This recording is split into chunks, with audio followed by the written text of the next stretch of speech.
यह सब 6 अगस्त 2025 को एक क्षणिक हलचल से शुरू हुआ। प्रयोगशाला में इतना शांत, इतना निर्मल क्षण, फिर भी इसके निहितार्थ बेहद चिंताजनक थे।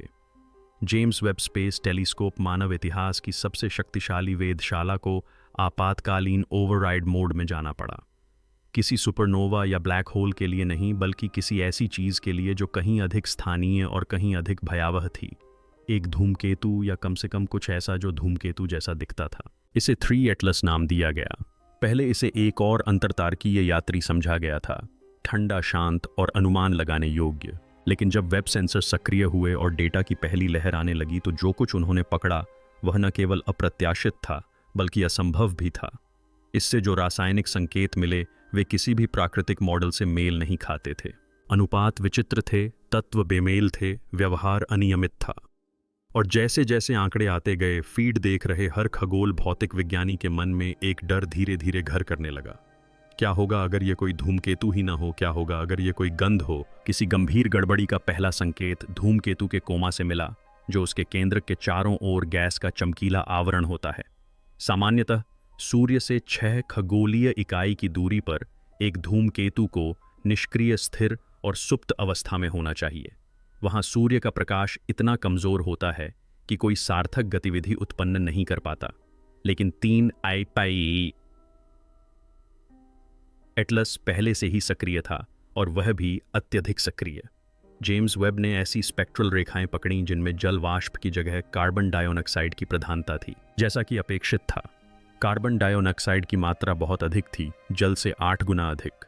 यह अनुपात 8:1 न केवल असामान्य था, बल्कि अभूतपूर्व था। सामान्य धूमकेतुओं का अनुपात मुश्किल से 0.7 तक पहुंचता है। यहां तक कि अंतिम अंतरतारकीय आगंतुक बोरोसोव का अनुपात भी लगभग 0.5 के आसपास था। यह कुछ और ही था, एक ऐसा पिंड जो इतनी तेजी से कार्बन डाइऑक्साइड उत्सर्जित कर रहा था कि तापमान या सूर्य से निकटता से इसकी व्याख्या नहीं की जा सकती थी। ऐसा लग रहा था मानो इस वस्तु को, इस खास यौगिक को ऐसी परिस्थितियों में उत्सर्जित करने के लिए बनाया गया हो जहां प्रकृति इसकी अनुमति नहीं देती। इससे भी अजीब बात यह थी कि धूमकेतु का आवरण भूतिया रूप से पतला था। लगभग कोई धूल नहीं थी, कोई ठोस मलबा नहीं था, कोई सामान्य अव्यवस्था नहीं थी, बस गैस थी। नियंत्रित, सहज और अत्यंत विशिष्ट गैस उत्सर्जन, जो एक अलग प्रकार की रसायन शास्त्र की ओर इशारा करता था, जो धूमकेतु निर्माण की हमारी समझ से परे था। जैसे जैसे वेब टेलीस्कोप और गहराई में पहुंचा, कहानी और भी भयावह होती गई। इसके सेंसरों ने गैस से भी कहीं अधिक परेशान करने वाली चीज का पता लगाया, निकेल। पराबैंगनी और निकट अवरक्त बैंडों में मजबूत, लगातार निकेल स्पेक्ट्रल रेखाएं दिखाई देने लगीं। ये निशान या विसंगतियां नहीं थीं, बल्कि शक्तिशाली संकेत थे, स्पष्ट दोहराव वाले और वास्तविक। निकेल रेखाएं पृष्ठभूमि से बिल्कुल ऊपर थीं। वस्तु के करीब आने पर इनकी सांद्रता बढ़ती जा रही थी, 3.8 खगोलीय इकाइयों पर। आउटपुट पहले से ही 10⁻21 परमाणु प्रति सेकंड से अधिक माप रहा था। 2.85 खगोलीय इकाइयों पर यह 85 खगोलीय इकाइयों तक पहुंच गया। इसमें अभूतपूर्व वृद्धि हुई थी। लेकिन आश्चर्य निकल की उपस्थिति से नहीं, बल्कि उसकी अनुपस्थिति से हुआ। लोहा। वेब से लेकर विशाल दूरबीन और जेमिनी तक सभी उपकरणों में लोहा अनुपस्थित, निष्क्रिय और बेजान था। कोई संकेत नहीं, कोई निशान नहीं, यहाँ तक कि कोई शोर भी नहीं। और यह सामान्य बात नहीं है। अब तक दर्ज किए गए प्रत्येक प्राकृतिक धूमकेतु और उल्कापिंड में निकल और लोहा सहोदर होते हैं। उनका अनुपात एक दूसरे से घनिष्ठ रूप से जुड़ा हुआ है। अब तक हमेशा से 1 भाग निकल और 15 भाग लोहा का अनुपात रहा है। लेकिन एटलस ने इस नियम को सबसे हिंसक तरीके से तोड़ दिया। निकल का वजन लोहे से 40 गुना से भी अधिक था। ऐसी कोई झात प्राकृतिक प्रक्रिया नहीं है जो इस तरह का विभाजन उत्पन्न कर सके। प्रयोगशालाओं में इन धातुओं को अलग करने के लिए ऊर्जा, मशीनरी और उद्देश्य की आवश्यकता होती है। और यहाँ अंतरिक्ष में चुपचाप तैरती हुई एक वस्तु इसे निष्क्रिय रूप से, या शायद पूरी तरह से निष्क्रिय रूप से नहीं कर रही थी। रासायनिक संकेतों को पूरी तरह से डिकोड किए जाने से पहले ही पैनस्टार के ट्रैकिंग नेटवर्क की नज़र किसी और चीज़ पर पड़ी। 3 एटलस की गति बढ़ रही थी, लेकिन किसी धूमकेतु की तरह नहीं, सौरताप या दबाव के कारण। यह सूर्य से बहुत दूर था और इतनी ठंडी जगह थी कि ऊर्ध्वपातन जेट इतनी गति उत्पन्न नहीं कर सकते थे। फिर भी मात्र 72 घंटों में वस्तु का वेग 0.12 मीटर प्रति सेकंड वर्ग बढ़ गया। यह संख्या भले ही छोटी लगे, लेकिन 11 किलोमीटर चौड़े यानी एक शहर के आकार के पिंड के लिए इस तरह का त्वरण बहुत बड़ा है। जैसे किसी शांत समुद्र में बिना इंजन के कोई क्रूज जहाज अचानक रफ्तार पकड़ ले।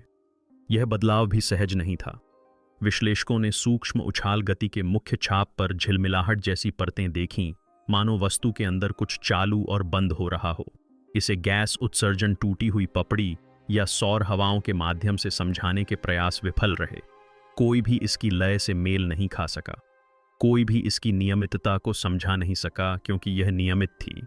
हर 7.2 घंटे में 3 आंखों वाला एटलस एक प्रकाश स्तंभ की तरह निश्चित रूप से तेजी से चमक उठता था। चमक का वक्र लुढ़कते मलबे की तरह अव्यवस्थित नहीं था, यह एकदम स्थिर और घड़ी की तरह चलने वाला था। कुछ लोगों ने सूर्य की रोशनी को ग्रहण करने वाली एक चादर जैसी सतह का सुझाव दिया, दूसरों ने एक खोखले घूमते हुए ढांचे का प्रस्ताव रखा। लेकिन एक बात स्पष्ट थी, यह कोई चट्टान नहीं थी, यह कुछ ऐसा था जो सटीकता से गति कर रहा था। और यहीं से विज्ञान डगमगाने लगता है, क्योंकि जब हर संभावना खारिज हो जाती है, जब ऊर्ध्वपातन, यादृच्छिकता और अव्यवस्थित संरचना सब विफल हो जाते हैं, तो एक ऐसी संभावना बचती है जिसका सामना कोई नहीं करना चाहता। वह 3 आंखों वाला एटलस जानबूझकर बनाया गया है, निर्मित किया गया है, गढ़ा गया है। शायद जानबूझकर नहीं, शायद यह मलबा है, एक टुकड़ा, एक ऐसी सभ्यता का परित्यक्त जहाज जो पृथ्वी पर जंगल उगने से पहले ही नष्ट हो गई थी। लेकिन शायद यह उससे भी बदतर कुछ है, कुछ जीवित, एक ऐसा यंत्र जो अभी भी सक्रिय है, एक ऐसी प्रणाली जो अभी भी प्रतिक्रिया दे रही है, एक ऐसी व्यवस्था जो हमें देखती है और परवाह नहीं करती, एक ऐसी व्यवस्था जो प्रकृति द्वारा निर्धारित नहीं बल्कि एक सुनियोजित पथ पर चल रही है। क्योंकि कोई भी धूमकेतु इतनी ठंड में जाग नहीं सकता, बिना लोहे के धात्विक निकल उत्सर्जित नहीं कर सकता, बिना ईंधन के गति नहीं बढ़ा सकता और यांत्रिक लय में घूम नहीं सकता। और फिर भी ये हमारे सबसे उन्नत उपकरणों के सामने ये सब कर रहा है, बिना कुछ छुपाने की कोशिश किए। जेम्स वेब ओवरराइड महज एक तकनीकी प्रतिक्रिया नहीं थी, यह घबराहट की एक दबी हुई आवाज थी, एक अनकही सहमति थी कि यह सामान्य नहीं है, कि शायद यह पहली बार है जब हम सीधे एलियन मशीनरी को देख रहे हैं। और अगर हम गलत भी हैं तो यह साधारण तथ्य कि अब हम अंतर नहीं बता सकते अपने आप में एक चेतावनी है। त्वरण डेटा ने विभिन्न वेधशालाओं में बहस छेड़ दी और इसी बीच एक नई जानकारी सामने आई जिसे स्वाभाविक मानना और भी कठिन था। प्रकाश वक्र। परीक्षण अंतरिक्ष दूरबीन जेमिनी साउथ से प्राप्त फोटोट्रिक डेटा ने प्रत्येक 7.2 घंटे में 3 आई एटलस की आवधिक चमक का खुलासा किया। यह अपने आप में कोई असामान्य बात नहीं होती। कई धूमकेतु और क्षुद्र ग्रह घूमते हुए सूर्य की रोशनी को एक समान पैटर्न में परावर्तित करते हैं, लेकिन यह कोई अव्यवस्थित घुमाव नहीं था। चमक के ये तीव्र बिंदु बहुत ही स्पष्ट और सटीक थे। ये धीरे धीरे फीके नहीं पड़ते थे और न ही किसी अनियमित चट्टान के घूमने की तरह अनियमित रूप से टिमटिमाते थे। ये एक प्रकाश स्तंभ की तरह प्रकट और लुप्त होते थे, बिल्कुल सटीक अंतराल पर। यहां तक कि जब गैस उत्सर्जन बढ़ा और वस्तु की गति तेज हुई, तब भी प्रकाश की यह लय नहीं बदली। इसने एक मेट्रोनोम की तरह अपना चक्र बनाए रखा। इस स्थिरता से कुछ अधिक संरचित होने का संकेत मिलता है, कुछ ऐसा जो केवल सूर्य की रोशनी पर बेतरतीब ढंग से प्रतिक्रिया नहीं कर रहा था, बल्कि सटीकता से प्रतिक्रिया कर रहा था। कुछ लोगों ने अनुमान लगाया कि यह एक प्रकाशपाल हो सकता है, एक चौड़ी परावर्तक संरचना जो सौर विकिरण को पकड़ने के लिए बनाई गई हो। सैद्धांतिक रूप से ऐसी प्रणाली त्वरण और नियमित चमकने के पैटर्न दोनों की व्याख्या कर सकती है। कुछ अन्य लोगों ने सपाट पैनलों वाले एक घूर्णनशील प्लेटफॉर्म का प्रस्ताव रखा, लेकिन सभी इस बात पर सहमत थे कि यह व्यवहार किसी भी जात प्राकृतिक वस्तु से मेल नहीं खाता था। यह कोई घूर्णन नहीं था, यह एक संकेत था, एक यांत्रिक स्पंदन था, और हर बार गुजरने पर यह पृथ्वी से देख रहे उपकरणों को एक ही संदेश फुसफुसाता था, मैं वह नहीं हूं जो तुम मुझे समझते हो। जिस क्षण सब कुछ बदल गया, वह क्षण वस्तु से नहीं बल्कि उससे उत्पन्न हुआ। लोग इस पर नजर रख रहे थे। 6 अगस्त को 211 GMT पर जमीन पर स्थित वेधशालाओं ने वेब नियंत्रण केंद्र को एक अलर्ट भेजा। अन्य दूरबीनों से आ रहे स्पेक्ट्रल डेटा को नजरअंदाज नहीं किया जा सकता था। CO2 उत्सर्जन असामान्य रूप से बढ़ रहा था, धात्विक रीडिंग में अचानक वृद्धि हो रही थी और वेग में एक ऐसा बदलाव आया था जो गुरुत्वाकर्षण के नियमों के अनुरूप नहीं था। तभी यह घटना घटी। आपातकालीन ओवरराइड एक अत्यंत दुर्लभ प्रोटोकॉल जो हर निर्धारित अवलोकन को बाधित करता है और जेम्स वेब स्पेस टेलीस्कोप को उसके दीर्घकालिक मिशन से हटाकर एक विशिष्ट विसंगति की जांच करने के लिए निर्देशित करता है। यह एक ऐसा कदम है जिसमें बहुमूल्य समय, ईंधन और बजट की बर्बादी होती है और दूरबीन के प्रक्षेपण के बाद से इसे केवल कुछ ही बार अंजाम दिया गया है और किसी अंतरतारकीय पिंड के लिए तो पहले कभी नहीं। कुछ ही मिनटों में संशोधन प्रक्रिया समितियों और परियोजना समय सीमाओं को पार करते हुए सीधे परियोजना वैज्ञानिक के डेस्क पर पहुंच गई। अनुमोदन सर्वसम्मत होना आवश्यक था और यह सर्वसम्मत था। वेब ने अपना रुख बदला, इसके उपकरणों को पुनः कैलिब्रेट किया गया और 217 GMT पर इसने NIRPC उपकरण के साथ 3 एटलस पिंडों पर ध्यान केंद्रित किया। डेटा के उन पहले पैकेटों में जो जानकारी मिली वह न केवल विचित्र थी बल्कि ऐतिहासिक भी थी। स्पेक्ट्रा में किसी धूमकेतु की बर्फीली छाप नहीं दिखी। उन्होंने कार्बन रसायन विज्ञान को इतना चरम और अस्थिर दिखाया कि सौरमंडल के सभी जात पिंड इसके सामने शांत प्रतीत हुए। ओवरराइड करने का निर्णय केवल एक वैज्ञानिक विकल्प नहीं था, यह एक मौन चेतावनी थी। अब तक निर्मित सबसे उन्नत दूरबीन ने एक मशीन का पीछा करने के लिए ब्रह्मांड को रोक दिया था। वैज्ञानिकों ने वेब के डेटा का जितना गहराई से विश्लेषण किया उतना ही उसमें कुछ भी परिचित खोजना मुश्किल होता गया। कार्बन डाइऑक्साइड और पानी का अनुपात पूरी तरह से बेमेल था, लेकिन धातु की संरचना ने सारे नियम तोड़ दिए। आज तक जितने भी धूमकेतु, क्षुद्र ग्रह और उल्कापिंडों का अध्ययन किया गया है, उन सभी में लोहा और निकल एक साथ पाए जाते हैं। ये दोनों एक ही खगोलीय भट्टी में भौतिक नियमों से बंधे और प्राचीन विस्फोटों में मिश्रित होकर पैदा होते हैं। इनका अनुपात थोड़ा बहुत बदल सकता है, लेकिन इनकी साझेदारी अटल है। लेकिन यहां ऐसा नहीं था। एटलस पर्वत श्रृंखला में निकल हर जगह था और लोहा गायब था। न कम हुआ न छिपा, बस गायब। सभी जांचों में कोई त्रुटि नहीं पाई गई। पराबैंगनी स्पेक्ट्रोग्राफ टीमों ने 1 दर्जन से अधिक ज्ञात लौह रेखाओं का मिलान किया, कोई भी रेखा नहीं दिखी। इसके विपरीत निकेल ने स्पेक्ट्रम को एक तेज रोशनी की तरह चमका दिया। 3415, 3524, 3769 एंगस्ट्रॉम और इससे अधिक तरंगदैर्घ्य शोर से ऊपर स्पष्ट रूप से दिखाई दे रहे थे। प्रयोगशाला में इस प्रकार के पृथक्करण में सक्षम एकमात्र ज्ञात प्रक्रिया में उच्च ऊर्जा रसायन विज्ञान, औद्योगिक दबाव और सटीक नियंत्रण शामिल है। टीम ने एक स्पष्टीकरण प्रस्तावित किया। निकेल कार्बोनल की उपस्थिति, एक वाष्पशील यौगिक जो मात्र 43 डिग्री सेल्सियस पर वाष्पीकृत हो जाता है। लेकिन यह अणु भी दुर्लभ है और यह लोहे की पूर्ण अनुपस्थिति की व्याख्या नहीं करता। नतीजा यह हुआ कि जो स्पेक्ट्रल फिंगरप्रिंट मिला वह किसी भी प्राकृतिक चीज से मेल नहीं खाता था। बोरिसोव से भी नहीं, ओमुआमुआ से भी नहीं, यह किसी से भी मेल नहीं खाता था। रासायनिक संरचना इतनी विकृत, इतनी जानबूझकर बनाई गई थी कि सबसे रूढ़िवादी लोग भी पूछने लगे, यह किस तरह की जगह, किस तरह की दुनिया या किस तरह की तकनीक से बना होगा। इस रहस्य के सबसे विचित्र पहलू का स्रोत अंतरिक्ष नहीं है। यह पृथ्वी पर संग्रहालयों, कब्रों और प्राचीन ग्रंथों में मौजूद है, जिनमें आकाश से आए लोहे का जिक्र है। मिस्रवासी इसे स्वर्ग की धातु कहते थे। राजा तुतनखामून के साथ दफनाए गए ब्लेड में लगभग 11% निकेल है, जिसे प्राचीन औजारों से बनाना असंभव है, लेकिन यह उल्कापिंडों के रासायनिक स्वरूप से पूरी तरह मेल खाता है। बेबीलोन के लेखकों ने टूटते तारों और जलते पत्थरों का वर्णन किया है, जिन्हें हमेशा युद्ध और विनाश के अपशकुनों से जोड़ा जाता था। प्राचीन निकट पूर्व में कुलीन कलाकृतियां, अंगूठियां, मनके और कटारें ऐसी धातुओं से निर्मित पाई जाती हैं जिनमें पृथ्वी पर पाए जाने वाले किसी भी अयस्क की तुलना में निकल की मात्रा अधिक होती है। ये धातुएं गिरती थीं, चमकती थीं और विस्मय और भय दोनों उत्पन्न करती थीं। और अब 2025 में हम फिर से आकाश को देख रहे हैं और वही विशिष्ट चिन्ह देख रहे हैं।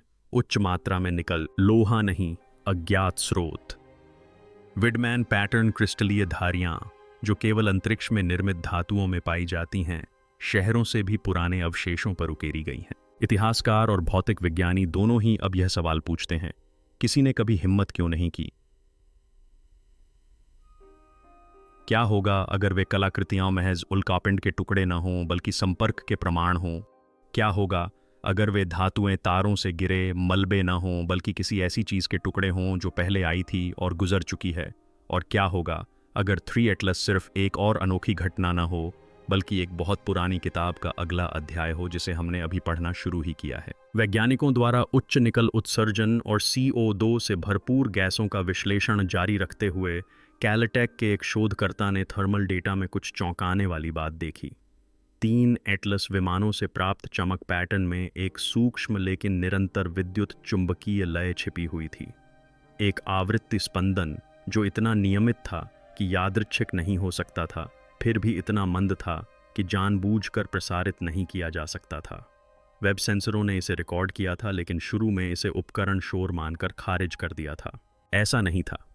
जब उत्सर्जन डेटा को ध्वनि में परिवर्तित किया गया, श्रव्य तरंगों में बदला गया, तो उसमें एक दोहराव वाली लय प्रकट हुई।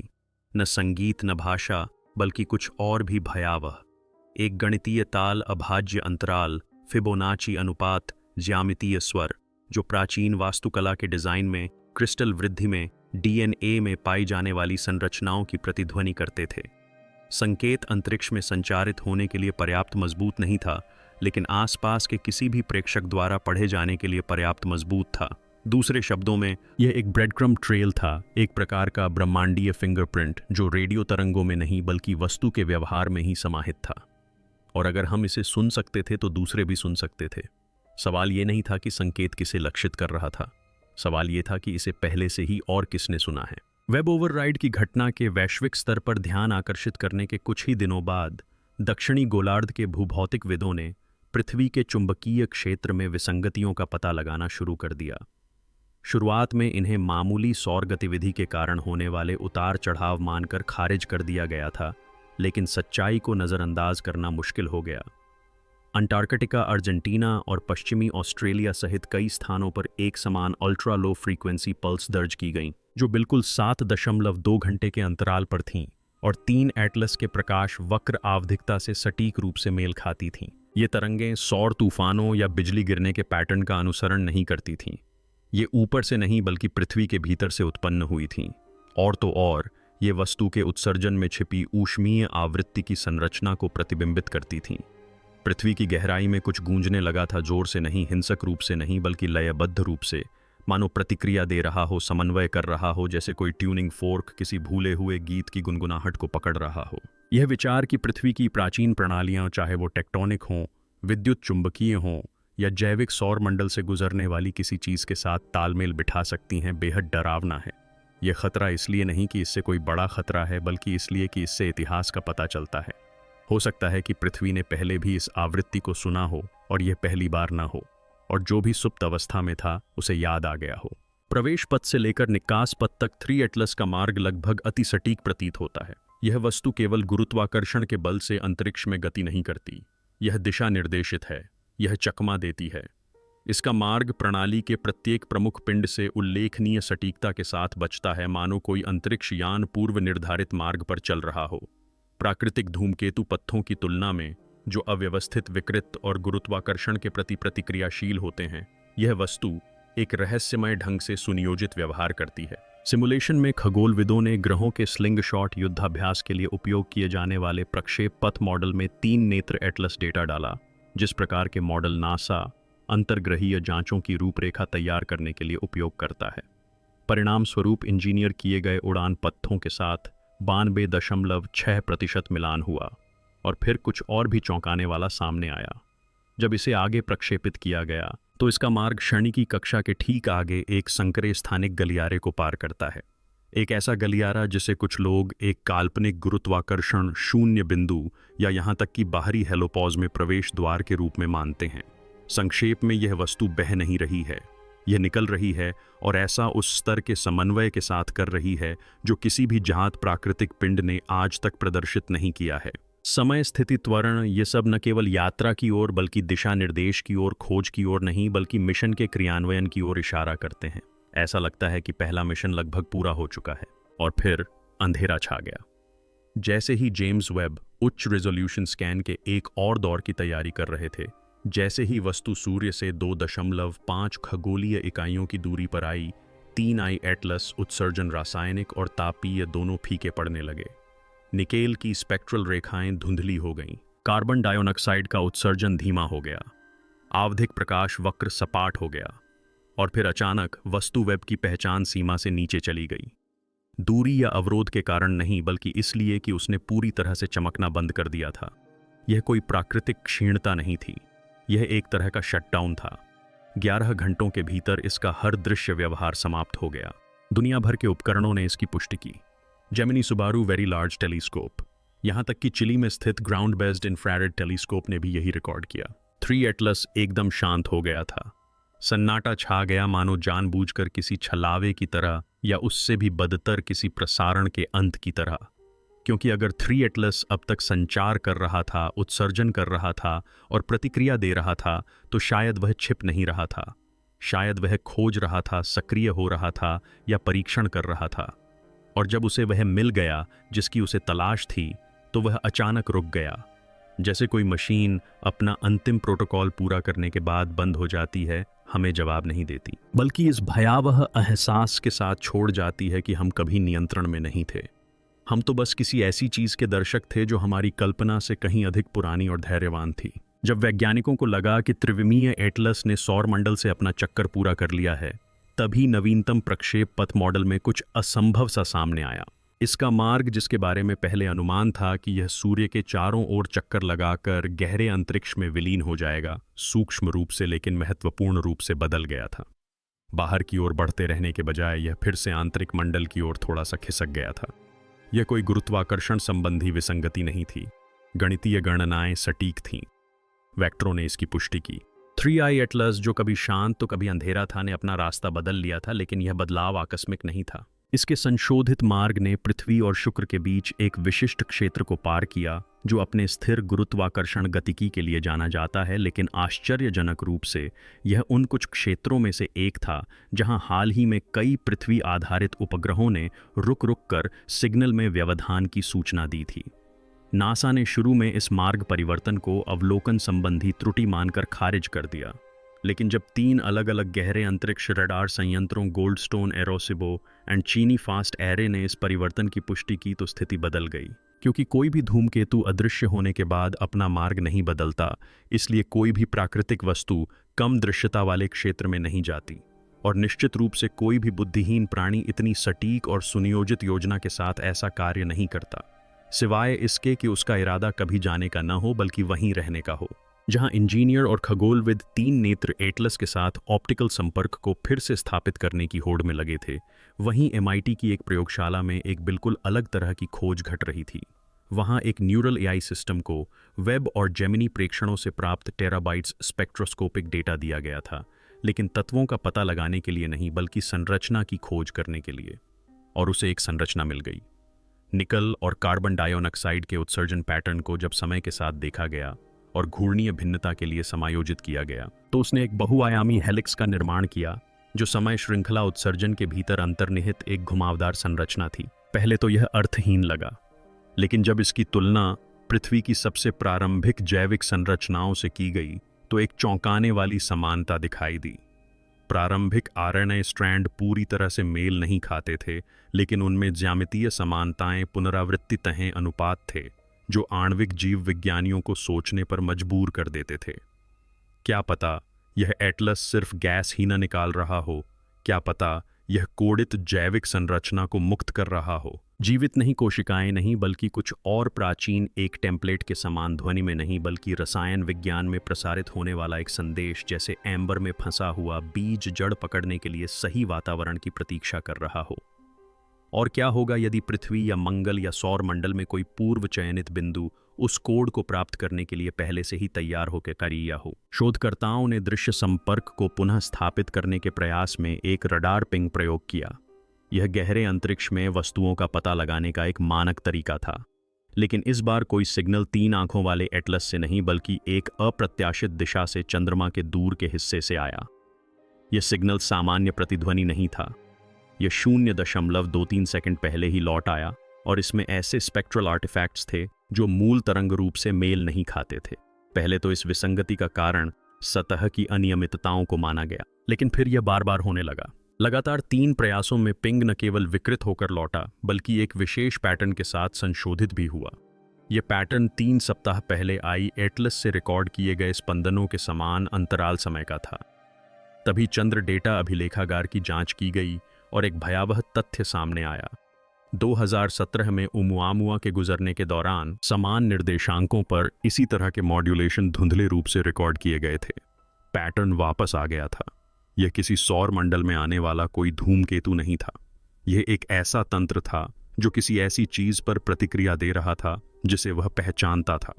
और अब चंद्रमा द्वारा पराई आवृत्तियों को वापस प्रतिध्वनित करने के साथ एक नई संभावना उभर कर सामने आई। वह 3 स्तरीय एटलस कोई घुसपैठिया नहीं था, वह एक उत्प्रेरक था। और चंद्रमा की सतह के नीचे जो कुछ भी दबा हुआ था वह अभी अभी सक्रिय हो गया था। 3 आई एटलस के अचानक बंद होने के 2 सप्ताह बाद जेम्स वेब टेलीस्कोप ने चुपचाप अपने निर्धारित गहन क्षेत्र अवलोकन फिर से शुरू कर दिए। लेकिन कुछ अलग था। कई लक्ष्य दूरस्थ क्वाज़र और एक्सोप्लैनेट पृष्ठभूमि में असामान्यताओं को दर्शाते थे। ये असामान्यताएं तारों में नहीं बल्कि उनके बीच के अंतर तारकीय माध्यम में थीं। हल्की लयबद्ध मंदता, निम्न आवृत्ति प्रवाह। सिंक्रोनाइज होने पर विसंगतियां एक दोहराव वाली श्रृंखला बनाती हैं। 7 स्पंदनों के बाद मौन, फिर 7 और। जैसे जैसे वैज्ञानिकों ने आकाश गंगा के निर्देशांकों के आधार पर इन घटनाओं का पता लगाया, उन्हें एक चौंकाने वाली बात नजर आई। दृष्टि की प्रत्येक रेखा 3 एटलस के पथ के साथ संरेखित एक गलियारे से गुजर रही थी। इसका अर्थ यह था कि 3 एटलस केवल कुछ उत्सर्जित नहीं कर रहा था। यह एक रिले, एक श्रृंखला, एक बीकन या इससे भी बदतर एक उलटी गिनती का हिस्सा था। और इसकी टिक टिक शुरू हो चुकी थी। यह चेतावनी थी या सक्रियता, कोई नहीं कह सकता था। लेकिन एक बात स्पष्ट थी, यह घटना अब स्थानीय नहीं रही। इसका प्रभाव आकाश गंगा तक फैल चुका था। और हम यहाँ किसी ऐसी चीज के किनारे पे खड़े हैं जिसे हम देख नहीं सकते। एक ऐसे प्रोटोकॉल की गूंज सुन रहे हैं जिसे हमने कभी शुरू ही नहीं किया, और फिर भी हमें ही जवाब मिल रहे हैं। हमें लगा कि हम अकेले हैं क्योंकि हमें कोई आवाज सुनाई नहीं दी। हमने मान लिया कि सन्नाटा सुरक्षा का प्रतीक है और खालीपन अनुपस्थिति का। लेकिन अब हमें सच्चाई पता चल गई है। जेम्स वेब टेलीस्कोप ने सिर्फ एक अजीब वस्तु का पता नहीं लगाया, इसने एक प्रोग्राम के निष्पादन, एक बेहद सटीक प्रक्षेप पथ, एक बेहद सटीक रसायन विज्ञान और एक बेहद लयबद्ध आवृत्ति को रिकॉर्ड किया। 3 आई एटलस कोई संदेश प्रसारित नहीं कर रहा था, यह एक क्रम चला रहा था। एक ऐसी घटना जिसने आसपास के गुरुत्वाकर्षण को बदल दिया। एक ऐसी घटना जिसकी गूंज चंद्रमा से वापस लौटी। एक ऐसी घटना जिसने हमारे ग्रह के भीतर गहरे विद्युत चुंबकीय कंपन पैदा कर दिए। और अब हम अनकही सच्चाई का सामना कर रहे हैं। वह सच्चाई जो आधिकारिक रिपोर्टों की खामियों से फिसलकर देर रात की प्रयोगशालाओं में फुसफुसाती है। यह हमारा पहला संपर्क नहीं था, शायद यह संपर्क था ही नहीं, क्योंकि यह संचार से कहीं अधिक पुनर्संयोजन जैसा प्रतीत होता है। क्या होगा यदि 3 एटलस को हमें लुभाने के लिए नहीं बल्कि किसी और चीज को जगाने के लिए बनाया गया हो? क्या होगा अगर यह यहाँ खोजबीन करने नहीं बल्कि किसी काम को पूरा करने, कोई कोड देने, किसी लिंक की जांच करने या किसी निष्क्रिय कनेक्शन के काम करने की पुष्टि करने आया हो, और ऐसा करने के बाद यह बस रुक गया, यह गया नहीं, यह सन्नाटे में सिस्टम में उन जगहों में घुल मिल गया जहां हम अब देखते भी नहीं। और यही अंतिम भयावहता है। यह नहीं कि हमने किसी जीवित चीज को देखा, बल्कि यह कि हमने किसी बहुत पुरानी चीज की मशीनरी को एक ऐसा काम पूरा करते हुए देखा जिसे हम समझ भी नहीं सकते। और अब आगे जो भी होगा वह हमारे पहले टेलीस्कोप के निर्माण से बहुत पहले ही शुरू हो चुका था। सब्सक्राइब करें क्योंकि अगली वस्तु दस्तक नहीं देगी, वह बस आ जाएगी। नोटिफिकेशन चालू करें ताकि जब आसमान से कोई नई चीज दिखाई दे तो आपको सबसे पहले पता चले। इस वीडियो को किसी ऐसे व्यक्ति के साथ शेयर करें जो अब भी सोचता है कि अंतरिक्ष खाली है। और हमें कमेंट्स में बताएं, क्या आपको लगता है कि 3 आई एटलस किसी ऐसी चीज की शुरुआत है या निरंतरता है जिसे हम पहले ही चूक चुके हैं? क्योंकि कभी कभी सबसे डरावनी खोजें वो नहीं होती जिन्हें हम देखते हैं, वे होती हैं जो हमारे देखने का इंतजार कर रही होती हैं।